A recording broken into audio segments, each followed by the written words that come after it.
परिवर्तन। पंढरपूर मंगळवेढा मतदारसंघ निवडणुकीसाठी विधानसभेसाठी इच्छुक असलेल्या 3 नेत्यांनी मंगळवारी एकत्रितरित्या बारामती इथं जाऊन ज्येष्ठ नेते शरद पवार यांची भेट घेतली।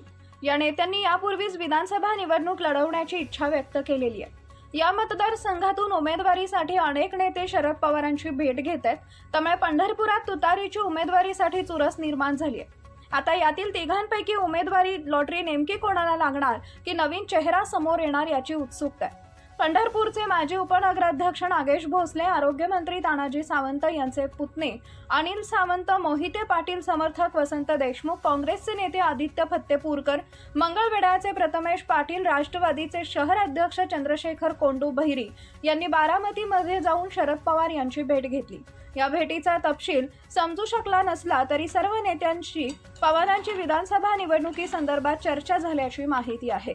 आता शरद पवार यातील कोणाला उमेदवारी देणार की ऐनवेळी नवीन चेहरा पुढे आणणार याकडे सर्वांचंच लक्ष लागलंय। यावेळी खासदार मोहिते पाटील यांच्यासह काँग्रेसचे जिल्हा उपाध्यक्ष विष्णुपंत शिंदे, काँग्रेसच्या ओबीसी आघाडीचे मंगळवेढा तालुका अध्यक्ष पांडुरंग माळी, पंढरपूर मंगळवेढा विधानसभा मतदारसंघाचे उपाध्यक्ष शिवशंकर कौचाळे, मतदारसंघाचे अध्यक्ष संतोष रंदवे यांच्यासह पदाधिकारी उपस्थित होते।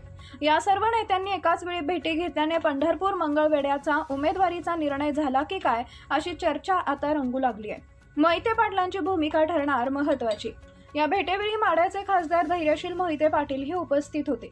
माढा मतदारसंघातील उमेदवार ठरवताना मोहिते पाटील यांची भूमिका महत्त्वाची ठरणार आहे, त्यामुळे एका नावावर एकमत करण्याचा मोहिते पाटील यांचा प्रयत्न असल्याचं आजच्या बैठकीतून दिसून येत आहे।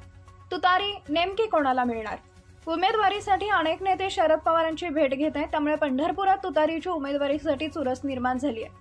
या तिघांबरोबरच आरोग्यमंत्री तानाजी सावंत यांचे पुतणे अनिल सावंत यांनीही पंढरपूर मंगळवेढा विधानसभा निवडणुकीसाठी लढवण्याची तयारी चालवली आहे। तसेच वसंतराव देशमुख यांनीही तुतारीकडून निवडणूक लढवण्याची घोषणा केली आहे, त्यामुळे तुतारी नेमकी कोणाला मिळणार याकडे सर्वांचंच लक्ष आहे। पंढरपूर मंगळवेढ्यासाठी प्रत्येकाने आपापले म्हणणं साहेबांसमोर मांडलेलं आहे।